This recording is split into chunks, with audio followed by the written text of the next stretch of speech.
धर्म की बात है ये, धर्म की बात है, धर्म की बात है ये, धर्म की बात है, धर्म की बात है ये, धर्म की बात है, धर्म की बात है ये, धर्म की बात है, धर्म की बात है ये, धर्म की बात है ये। नमस्कार, मैं हूं अंजुला सिंह माहौर। धर्म की बात इस मंच पर आप सभी दर्शकों का स्वागत है, अभिनंदन है। मैं आभार व्यक्त करना चाहती हूं आपके स्नेह का, आपकी शुभकामनाओं का।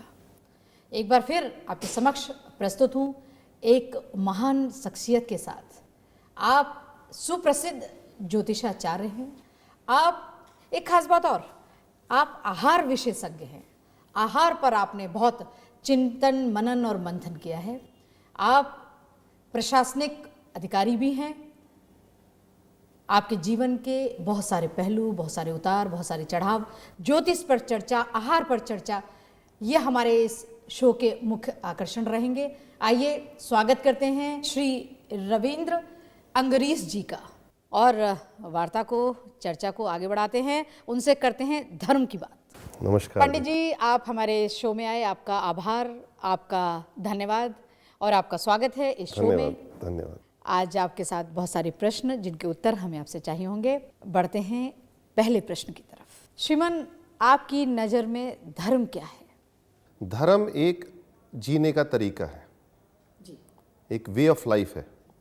आदमी किस तरीके से, किस जगह पर कैसे जीवन का निर्वाह करता है, जिंदगी जीता है, वही धर्म है। धर्म और भगवान में बहुत फर्क है। मेरी नज़र में भगवान का मतलब होता है भा से भूमि, गा से गगन, वा से वायु, आ से आदित्य और ना से नीर। और ये भगवान सबका साझा है, किसी का बटा तो नहीं है जी। हम लोगों ने उसको अलग अलग नाम दे दिए। अगर हम उस भगवान की बात करें जिसने इस सृष्टि को बनाया, इस पृथ्वी को बनाया, तो भगवान वो ही है। लेकिन आज के संदर्भ में भगवान धर्म से वो जुड़ गया है जो सिर्फ एक मंदिर में या एक मस्जिद में बैठा हुआ है। हम लोगों ने धर्म को सिकोड़ के एक डिब्बे में बंद करके रख दिया।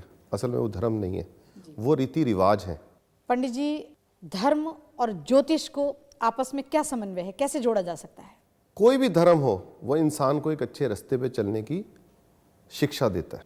कोई भी धर्म हमें ये सिखाता है कि आपने अच्छा जीवन, अच्छा नागरिक, अच्छा पति, अच्छा पुत्र कैसे बनना है, अच्छा इंसान कैसे बनना है। जी। क्योंकि हमारा जो समाज का सबसे निम्न अंग है, सबसे एक छोटी सी चीज़ है, वो एक इंडिविजुअल, एक मनुष्य है। मनुष्य से परिवार बना, परिवार से मोहल्ला बना, मोहल्ले से नगर बना, नगर से देश बना, देश से संसार बना। हर मनुष्य अगर अपने धर्म पे, एक धर्म मतलब पहला धर्म है इंसानियत, मैं उस धर्म की बात कर रहा हूँ, उस धर्म पे चले और अपने देवी देवता में आस्था रखे कि वो देवी देवता मुझे प्रेरणा दे रहा है कुछ अच्छे कर्म करने की।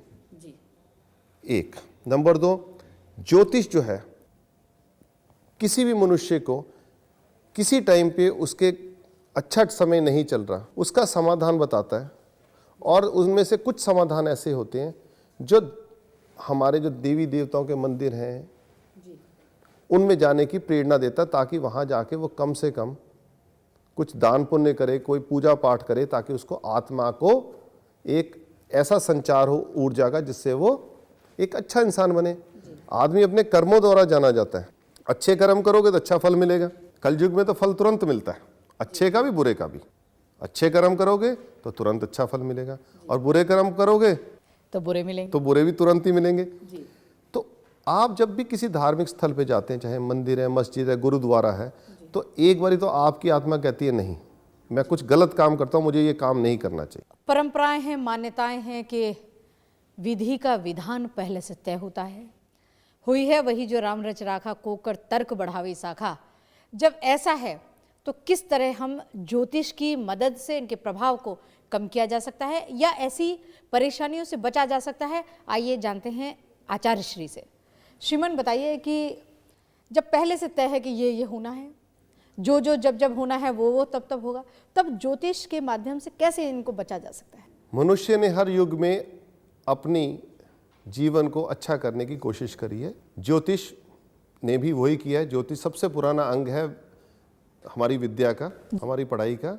आज के युग में देख लीजिए कि हम कहते हैं इनसेट एक बी की पिक्चर बता रही है कि चक्रवात आने वाला है और समुद्र में हवाएं चलेंगी और तूफान आएगा। फिर ये भी कहते हैं, मछुआरों को सलाह दी जाती है कि मछली पकड़ने के लिए नहीं जाएं। तो अगर आप कहो कि विधि का विधान है कि समुद्र में तूफान आएगा ही आएगा, पकड़ने जाएंगे हम, तो ये अक्लमंदी नहीं है। इसी तरीके से ज्योतिष में आप कहते हैं कि आपका ये समय अच्छा नहीं है, आप कुछ भी कारोबार शुरू ना कीजिए, फैक्ट्री नहीं लगाइए। अगर आप लगाएंगे तो आपको नुकसान होगा। जो समझदार पुरुष होते हैं वो नहीं लगाते और फायदे में रहते। अगर हम कहते हैं कि आपका अच्छा समय है और आप करिए काम, आप पढ़ाई कीजिए, हम तो कर्म करने के लिए प्रोत्साहित करते हैं कि आपका अच्छा समय चल रहा है, आप जरूर जोर लगाइए, हिम्मत कीजिए और कर्म कीजिए। ज्योतिष कर्म करने के लिए प्रोत्साहित करता है जी। कर्म कौन सा करना ये भी बताता है। आप मुझे बताइए कि अगर ये साइंस है जी, कोई भी साइंस अगर साइंस ना हो तो वो हमेशा खुद ही सोसाइटी से अलग हो जाती है, निकल जाती है। आप इस चीज को मानते हैं? जी बिल्कुल। तो अगर ज्योतिष एक साइंस है और ये सटीक उतरी है, अपने समय पे खरी उतरी है, तो तभी प्राचीन टाइम से समय से चली आ रही कि नहीं जी। पंडित जी, आपने बहुत सारे रत्न धारण किए हैं, मैं देख रही हूँ जी। रत्नों का प्रभाव इन जीवन पर क्या है? ये प्रचलन नहीं है, ये मान्यता नहीं है, ये प्रमाणिक चीज है। क्योंकि मैंने जैसे आपसे पहले बताया कि अगर कोई चीज प्रमाणित नहीं है, समय पे खरी नहीं उतरती, तो कोई भी समाज, कोई भी इंसान उसको नहीं करेगा। रतन क्या है? रतन एक समझ लीजिए डिश एंटीना है। हम किन चीजों से बने हैं? 5 तत्वों और 7 किरणों से। जिस टाइम हमारे में कुछ किरणों की जरूरत होती है, विटामिन की जरूरत होती है और वो हमारे को नहीं मिल रही प्रचुर मात्रा में, तो हम उनके नग धारण करके डिश एंटीना लगा के रिसीविंग अच्छी हो जाती है जी। तो ये क्या अलग अलग ग्रह के अलग अलग नग हैं? अलग अलग ग्रह के अलग अलग नग हैं। जैसे पुखराज, पीला पुखराज होता है बृहस्पति का, ज्ञान विवेक का मालिक है। पन्ना बुध का, वाक शक्ति का मालिक है, व्यापार का मालिक है। ये कैसे पहना जाता है? जो नाम उच्चारण करने वाली राशियां होती हैं उनके आधार पर? नहीं, या जो लगन में? नहीं नहीं, नाम से नहीं होता। किस टाइम पे कौन सा मनुष्य किस जगह पर पैदा हुआ, उस हिसाब से कुंडली बनाई जाती है। और कुंडली देख के किस चीज की कमी है, उस चीज को पूर्ण करने के लिए, मतलब जैसे डॉक्टर एनालिसिस करके बताता है आपको इस विटामिन की कमजोरी है, विटामिन की जरूरत है, तो आप ये गोली खा लीजिए, बी कॉम्प्लेक्स की गोली या विटामिन सी की गोली खा लीजिए। लेकिन नाम से नहीं। पंडित जी, कुंडली जिनके पास नहीं है, फिर उनके बारे में क्या कहना है आपका? कुंडली वो बनवाएं, कोई रतन नहीं पहने कुछ अपने लिए इसके लाभ नहीं उठा पाएंगे फिर तो वो? ऐसा है कि अगर आपका करेक्ट डेट टाइम प्लेस है तो पत्री भी करेक्ट बनेगी जी। नहीं तो अगर डेट ठीक है तो हम उसको टाइम को निकाल सकते हैं काफ़ी जद्दोजहद के बाद। लेकिन जिसका दोनों ही नहीं है उसका हम कुछ नहीं कर सकते, फिर वो अटकलें होती हैं। ज्योतिष में आप मेरे बारे में कुछ बताइए। आपका डेट ऑफ बर्थ क्या है? 30 जून 69 1969। टाइम नहीं पता। प्लेस? बांदा यूपी। जी। आपको नींद कम आती है? नहीं, ये नींद तो ज़्यादा आती है। आप हरी सब्जियां खाने के शौकीन हैं? जी। आपका समय जो है वो सुबह के तकरीबन, क्योंकि मैंने ये देखा कि आपकी वाक शक्ति काफ़ी अच्छी है, तो आपका समय जो निकला है वो निकला है सुबह का 3:45 और 50 मिनट के बीच में। जी। आप हरी सब्जियों के शौकीन होंगे, तेज चलते होंगे जी। कॉलेज में डिबेट्स वगैरह में भाग लिया होगा जी। आपकी बेटियां होंगी? जी, 2 बेटियां हैं मेरे हाँ, पास। बेटी। जी। आपको टीचरी का बहुत शौक रहा होगा, टीचर बनने का?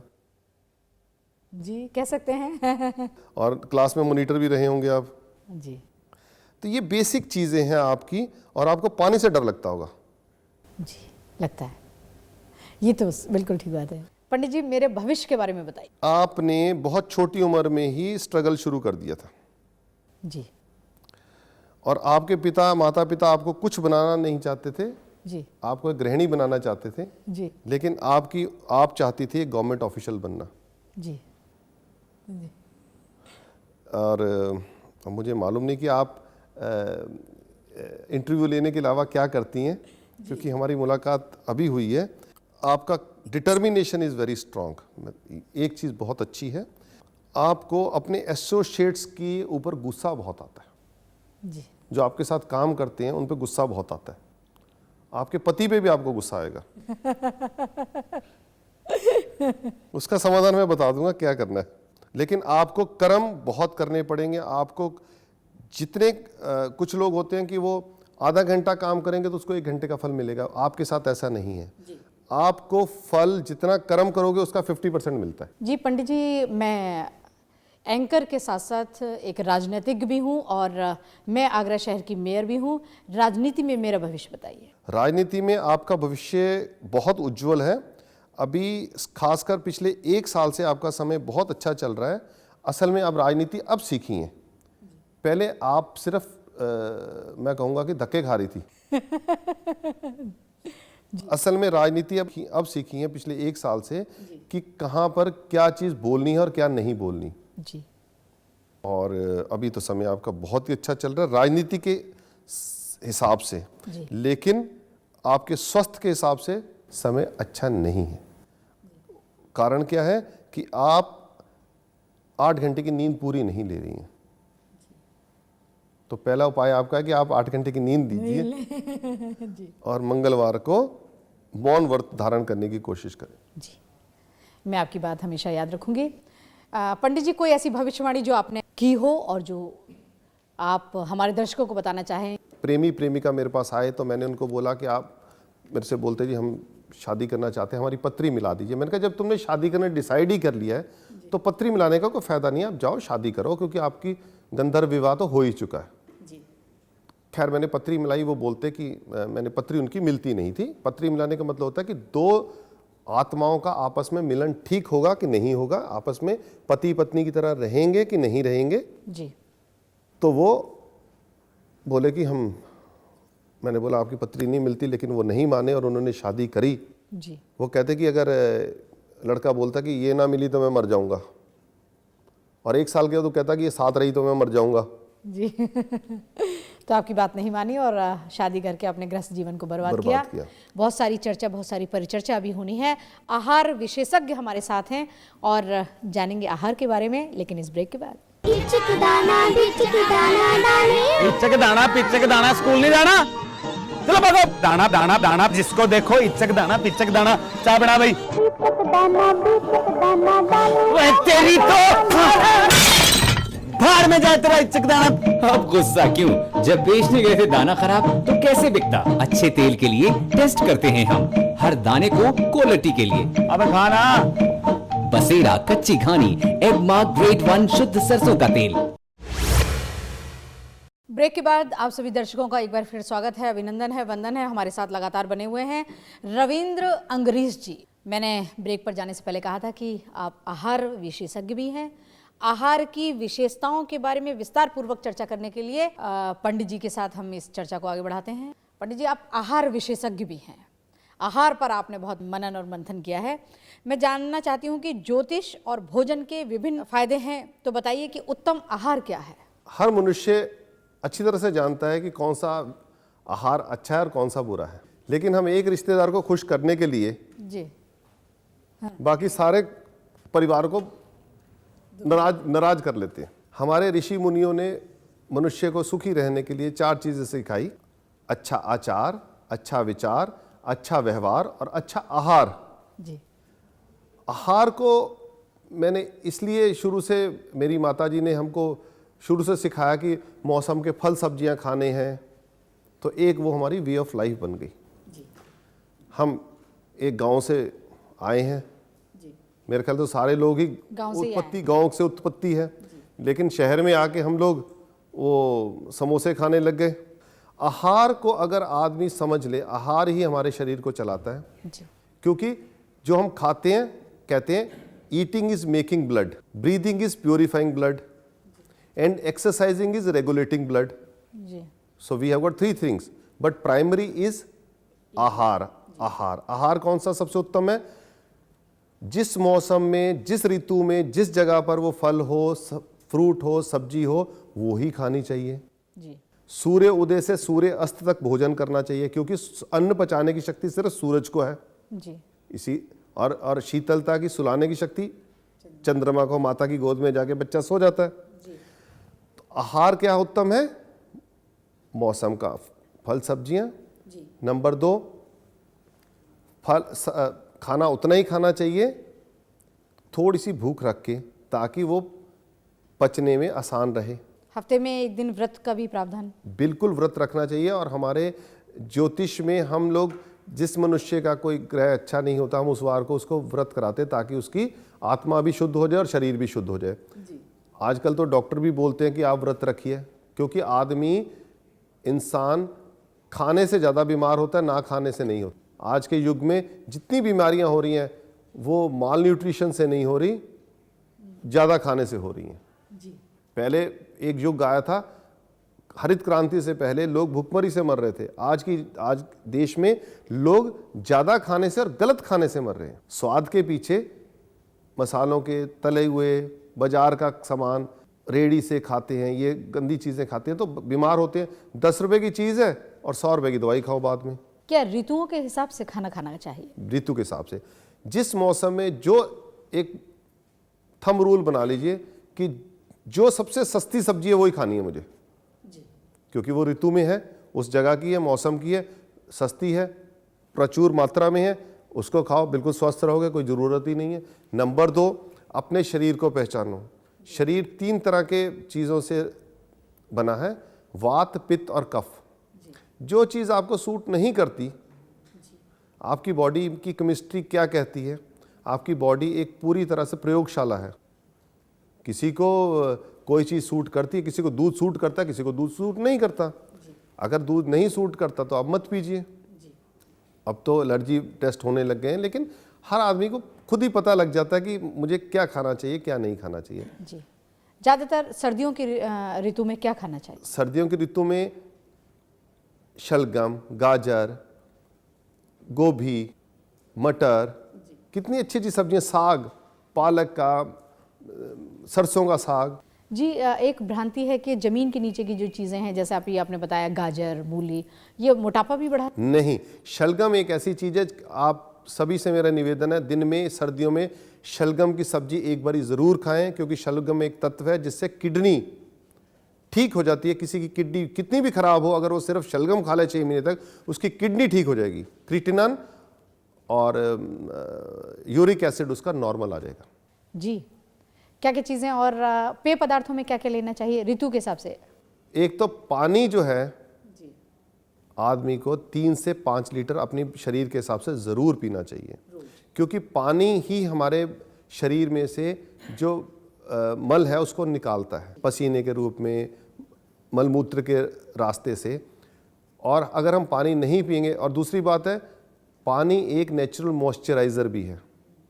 आप मुंह धोते रहिए, जब भी आप आधे पौने घंटे बाद मुंह धोइए और 1 गिलास पानी पीजिए, आपकी स्किन कभी ख़राब नहीं होगी।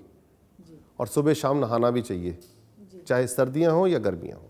जी, लेकिन इसके साथ साथ ये कहते हैं कि जो शरीर का तेल है जो फेस पर आता है, वो पानी से बार बार धुल जाता है तो स्किन रूखी और ऐसी हो जाती है। नहीं, पानी, पहली बात तो स्किन में से ऑयल निकलना ही नहीं चाहिए।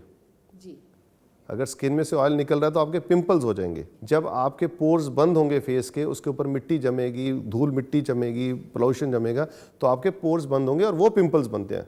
पिंपल्स अंदर से नहीं आते कहीं से, जैसे कहीं और शरीर में फोड़ा होता है, कुछ भी शरीर से बाहर आ रहा है कि इसका मतलब शरीर उसको, गंदगी को फेंक रहा है। शरीर इतनी बढ़िया मशीन है, जो शरीर के लायक नहीं वो बाहर फेंक देता है, जो शरीर के लायक है उसको रख लेता है।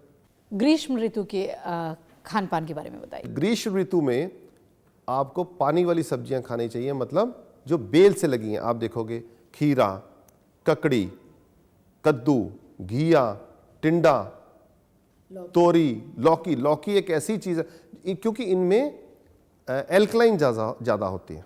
हमारे 2 तरह के फूड है, एक एल्कलाइन है, एक एसिडिक है। गर्मियों में एल्कलाइन फूड खाना चाहिए और एसिडिक से बचना चाहिए। एसिडिक से वैसे भी बचना चाहिए। बॉडी में बीमारी तब आती है जब एसिड फॉर्मेशन शुरू हो जाती है, एसिड बनना शुरू होता है। पीएच लेवल जब आपका बढ़ जाता है। जिस चीज़ की ज़रूरत है आपका शरीर बोलेगा, आप शरीर को पहचानो। शरीर सबसे पहला मित्र है आपका। आप शरीर को पहचानो, शरीर से प्यार करो, अपने आप से प्यार करो, तभी आप समाज से प्यार कर सकते हो, अपने परिवार से प्यार कर सकते हो। जी, गर्मियों में पीने के लिए कौन सी चीज़ सबसे ज़्यादा अच्छी है? जूस और मठा या ऐसी कोई चीज़ है? दही ज़रूर खाना चाहिए, चाहे सर्दियां हो या गर्मियां, दोनों ऋतु में दही ज़रूर खाना चाहिए, और वो दिन में खाना चाहिए। रात को दही कुछ लोगों को सूट नहीं करता। दही में अच्छे बैक्टीरिया होते हैं जो हमारे को फिट रखते हैं। वर्षा ऋतु के बारे में बताइए, खान पान। वर्षा ऋतु में क्योंकि बैक्टीरिया ग्रोथ सबसे जल्दी होती है, एक तो किसी भी ऋतु में ताज़ा पका हुआ भोजन ही करना चाहिए। मतलब आपके कुकर से निकला और तुरंत खा लिया, कभी भी रीहीटेड फूड नहीं खाना चाहिए। रीहीट करने से उसके जो पौष्टिक तत्व है वो मर जाते हैं। और भोजन को जितना नेचुरल खा सको उतना खाना चाहिए। ये नहीं बार बार उसको तुड़ के लगाना और फ्रिज में रख के खाना, उसका कोई फूड वैल्यू नहीं, रादर वो विकार पैदा करता है शरीर में। और वर्षा ऋतु में तो बिल्कुल जब कीड़े पतंगे निकलने का टाइम हो उससे पहले पहले खाना खा लेना चाहिए। कोई चीज़ पेय पदार्थों के बारे में? पेय पदार्थों में सबसे बढ़िया पानी है, निर्मल जल। जल से अच्छा कोई पेय पदार्थ नहीं है। लस्सी भी पानी, दही और लस्सी और पानी। चाय अगर पीनी है तो बहुत कम मात्रा में चाय पीनी चाहिए, और सुबह शाम पीनी चाहिए, बहुत वो भी हल्की मात्रा में। जो लोग नहीं छोड़ सकते, पीनी ही नहीं चाहिए। और ये जो डिब्बा बंद चीज़ें ये बिल्कुल खानी नहीं चाहिए। जितना नेचुरल फॉर्म में रहोगे, नेचर के करीब रहोगे, उतना ही आपके शरीर को संतुष्टि और तंदुरुस्ती मिलेगी। आपसे अगला प्रश्न, एक सात्विक शरीर के लिए कौन सा भोजन उत्तम है, और यदि त्याग करना हो तो किस आहार का त्याग करें? भोजन में मैं भोजन को फिर वेजिटेरियन डाइट ही भोजन मानता हूँ, क्योंकि हमारा शरीर नॉन वेजिटेरियन के लिए बना ही नहीं है। हमारे दांत, हमारी आंत, हमारी रचना वेजिटेरियन के लिए है। क्योंकि आप देखिए जितने भी जानवर मीट खाते हैं वो जीभ से पानी पीते हैं, और जितने जानवर घास फूस खाते हैं वो ऐसे करके पानी पीते हैं। मनुष्य भी ऐसे करके पानी पीते हैं। आपने नोटिस किया कभी ये चीज़? नहीं किया। और भोजन में आदमी को ये देखना चाहिए कि उसके शरीर को क्या चीज़ सूट करती है। ये नहीं, कुछ लोग सोचते हैं कि आज कुछ नहीं बना, बाज़ार से सामान मंगा लो। बाज़ार का सामान तभी खाना चाहिए जब आपका, वो भी थोड़ा सा खाना चाहिए जब आपका कुछ बस नहीं चले, आपको जिंदा रहने के लिए खाना भोजन करना पड़े, तभी खाना चाहिए, अन्यथा नहीं। ना आप देखिए आजकल लोग ब्रेड का प्रचलन बहुत हो गया। 22 रुपये की ब्रेड 800 ग्राम की देती हैं, और अच्छी गेहूं ही 30 रुपये किलो। बताओ दे सकता है वो अच्छी गेहूं के बना हुआ ब्रेड? बड़ी सिंपल लॉजिक है। क्या सितारों की चाल का भी हमारे आहार पर कोई फर्क पड़ता है? बिल्कुल। कुछ ग्रह ऐसे हैं जो आदमी को सात्विक भोजन के लिए प्रेरित करते हैं, और कुछ भोजन ऐसे हैं जो आपको बुरे खाने के लिए प्रेरित करते हैं। जैसे मैं आपको एक एग्जांपल देता हूँ, जिसका बृहस्पति अच्छा होगा वो सात्विक भोजन करेगा, और जिसका राहु लगन में खराब होगा वो धूम्रपान करेगा, शराब पिएगा, गंदा खाना खाएगा।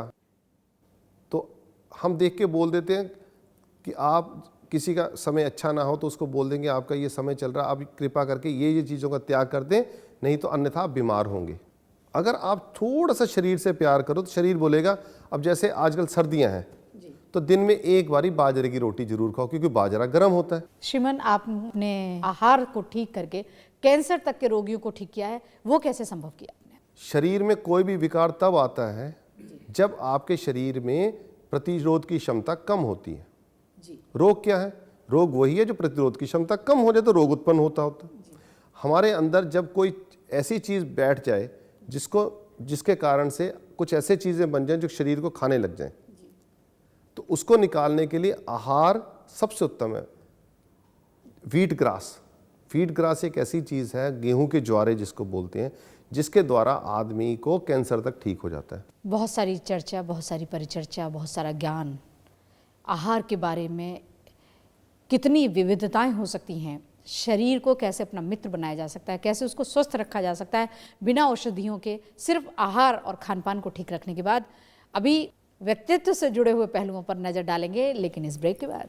बिचक दाना दाने इचक दाना स्कूल नहीं जाना, चलो भागो। दाना दाना दाना जिसको देखो इचक दाना चाय बना भाई। ओए तेरी तो भाड़ में जाए तेरा इचक दाना। अब गुस्सा क्यों? जब बेचने गए थे दाना खराब तो कैसे बिकता? अच्छे तेल के लिए टेस्ट करते हैं हम, हर दाने को क्वालिटी के लिए। अबे खाना बसेरा कच्ची घानी एगमार्क ग्रेड 1 शुद्ध सरसों का तेल। ब्रेक के बाद आप सभी दर्शकों का एक बार फिर स्वागत है, अभिनंदन है। मैं अंजुला सिंह माहौर, धर्म की बात इस मंच पर आज हमारे साथ मौजूद हैं श्री रविंद्र जी। पंडित जी, हमारे इस शो की मांग है, परंपरा है, मर्यादा है कि जो भी अतिथि हमारे इस शो में आते हैं, हमारा आतिथ्य स्वीकार करते हैं, वो हमारे जी जागरण के सभी दर्शकों को एक अतिथि संदेश देते हैं जो उनके जीवन में लाभकारी सिद्ध हो सके। तो आपका संदेश हमारे दर्शकों को चाहिए।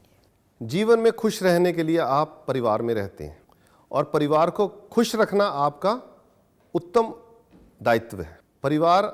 आपका परिवार आपके धन से ही खुश नहीं होता, आपके व्यवहार से भी खुश होता है। परिवार में अच्छा व्यवहार करना चाहिए सबसे पहले, बाहर तो करना ही चाहिए। अच्छा व्यवहार जो है वो आपको भी सुकून देता है और दूसरे को भी सुकून देता है। ऐसी वाणी बोलिए मन का पाप होए और उनको शीतल करे, खुद भी शीतल होए। आज देखिए कितने लोग ब्लड प्रेशर के शिकार हुए पड़े हैं, और ब्लड प्रेशर उसको होता है जिसका खान पान गलत हो और जिसको गुस्सा आता हो। हम लोग माइंड योर ओन बिजनेस नहीं करते, हम दूसरे के बिजनेस में टांग अड़ाते हैं। पत्नी जो खाना बना के ले आए उसको खा लो, अन्न परमेश्वर मान के खा लो, और अपना स्वास्थ्य के बारे में जागरूक रहिए। धन की होड़ में अपना स्वास्थ्य खराब मत करो। दर्शकों, आप सब सुन रहे थे परम आदरणीय रविंद्र अंग्रेज जी को। आपका अतिथि संदेश हमारे और आपके जीवन में बहुत लाभकारी सिद्ध होगा, ये हमें विश्वास है। किन शब्दों में धन्यवाद ज्ञापित करें? आपने आहार से संबंधित हमारी बहुत सारी ज्ञान चक्षुओं को खोला है, बहुत ज्ञानवर्धन किया है। आइए धन्यवाद ज्ञापित करते हैं। पंडित जी, आप हमारे शो में आए, हमें आतिथ्य हमारा स्वीकार किया, आपको धन्यवाद। सौभाग्य जी, नमस्कार। नमस्कार। आज का शो, आज का एपिसोड यहीं समाप्त करती हूँ। अगले हफ्ते आज ही के दिन, आज ही के समय फिर एक महान हस्ती के साथ, महान विचारक के साथ, महान विभूति के साथ करेंगे धर्म की बात। तब तक के लिए इजाज़त दीजिए अंजुला सिंह माहौर को। लेकिन अगर आप अभी भी आहार से संबंधित या ज्योतिष से संबंधित कोई भी प्रश्न आदरणीय रविंद्र जी से पूछना चाहते हैं तो आप हमें ईमेल कर सकते हैं। हमारा ईमेल आईडी है धर्म की बात में अपने विचार और सवाल जानने के लिए आप हमें मेल कर सकते हैं dharmkb@gmail.com। हमारा SMS नंबर भी है। आप हमें अपनी राय SMS कीजिए 09759401500। अब इजाजत दीजिए अंजुला सिंह माहौर को धर्म की बात इस मंच से। शुभ रात्रि, शुभ जीवन की शुभकामनाएं। नमस्कार। धर्म की बात है ये, धर्म की बात है, धर्म की बात है ये, धर्म की बात है, धर्म की बात है ये, धर्म की बात है, धर्म की बात है ये, धर्म की बात है, धर्म की बात है ये, धर्म की बात है ये।